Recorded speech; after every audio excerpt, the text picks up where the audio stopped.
एक दोन नव्हे, महिलेने दिला चक्क 4 बाळांना जन्म. घरातच झाली प्रसूती.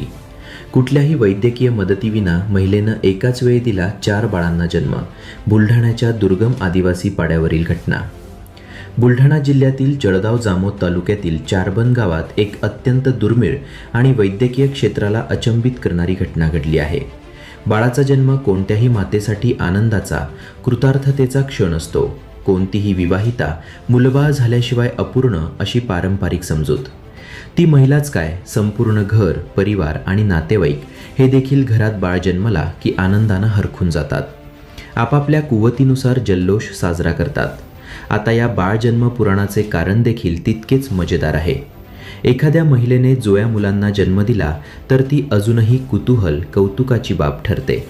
आजच्या संगणक आणि कृत्रिम बुद्धिमत्तेच्या काळातही हीच स्थिती आहे. महिलेने तिळ्यांना जन्म देणे तर आश्चर्य, धक्कादायक आणि चिकित्साचा विषय ठरतो. यामुळे एका महिलेने एकाच वेळी तब्बल 4 बाळांना जन्मास घालणं ही तर वैद्यकीय क्षेत्रालाही दखल घेण्यास भाग पाडणारी घटना ठरणार हे उघड आहे. त्यातही 4 मुलांचा जन्म घरातच झाल्याने वैद्यकीय क्षेत्र हादरणं स्वाभाविक ठरते. जळगाव जामोद तालुक्यातील चारबन या आदिवासी बहुल चिमुकल्या गावात ही आश्चर्यकारक घटना घडली आहे. रियाणी पंशाराम सस्त्या, वय 27 या महिलेने घरातच झालेल्या मुदतपूर्व प्रसूतीमध्ये एकाच वेळी 4 बाळांना जन्म दिला आहे.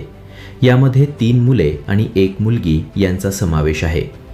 कोणत्याही वैद्यकीय सुविधा उपलब्ध नसताना प्रतिकूल परिस्थितीत ही प्रसूती सुखरूपपणे पार पडल्याबद्दल वैद्यकीय क्षेत्रातील तज्ज्ञांनीही आश्चर्य व्यक्त केले आहे.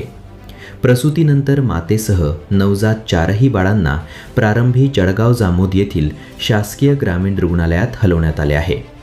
प्राथमिक वैद्यकीय तपासणीत मातेसह बाळांची प्रकृती स्थिर असल्याचे सांगण्यात आले. मात्र प्रसूती मुदतपूर्व झाल्याने व नवजात बाळांचे वजन प्रत्येकी केवळ 900 ग्रॅमच असल्याने अतिदक्षतेच्या आवश्यक उपचारासाठी माता व 4ही बाळांना नंतर खामगाव येथील जिल्हा उपसामान्य रुग्णालयात दाखल करण्यात आले आहे. रियाणी सस्त्या या महिलेला याआधी 2 मुली व 1 मुलगा असून आता कुटुंबातील अपत्यांची संख्या एकूण 7 झाली आहे. त्यामुळे ती 2-3 नव्हे, तब्बल 7 पुत्रांची आई ठरली आहे. एकाच प्रसूतीमध्ये 4 बाळांचा जन्म होण्याची घटना ही दुर्मिळ असल्याने लोकांमध्येही कुतूहल व्यक्त होत आहे. वैद्यकीय क्षेत्रातही कुतूहल निर्माण झाले आहे. विशेष म्हणजे 4 मुलांच्या प्रसूतीनंतर आई आणि 4ही नवजात बालकांची प्रकृती पूर्णपणे स्थिर आहे. सर्वांच्या भुवया उंचावणारी ही घटना असली तरी आदिवासी भागातील बिकट वास्तव पुन्हा एकदा चव्हाट्यावर आले.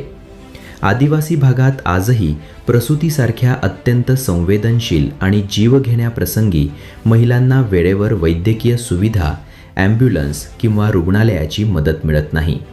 एका बाजूला आधुनिक भारताची स्वप्ने पाहिली जात असताना दुसरीकडे आदिवासी पाड्यांवरील महिलांना आजही मूलभूत आरोग्य सुविधांसाठी असा संघर्ष करावा लागतोय. हा गंभीर प्रश्न या निमित्ताने पुन्हा एकदा ऐरणीवर आलाय.